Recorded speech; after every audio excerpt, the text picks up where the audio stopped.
শ্রোতা বন্ধুরা, আসসালামু আলাইকুম। আপনি কি নিজের জীবনকে আরও সুন্দর, সফল আর অর্থবহ করতে চান? তাহলে আসুন আজ থেকে শুরু হোক আমাদের আত্ম-উন্নয়নের যাত্রা।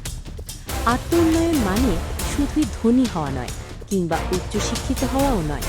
আত্ম-উন্নয়ন মানে নিজেকে প্রতিদিন একটু একটু করে ভালো মানুষে পরিণত করা।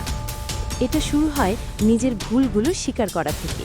তারপর ধীরে ধীরে গড়ে তুলি কিছু ভালো অভ্যাস, যেমন সময়ের সঠিক ব্যবহার, ইতিবাচক মনোভাব, নিয়মিত চর্চা এবং আল্লাহর উপর ভরসা রেখে নিজের লক্ষ্য ঠিক রাখা।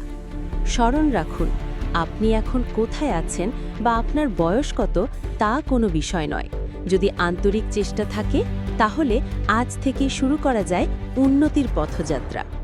হ্যাঁ, শুরুটা কঠিন হতে পারে, কিন্তু ধৈর্য, পরিশ্রম আর আল্লাহর উপর ভরসা থাকলে সফলতা ইনশাল্লাহ নিশ্চিত।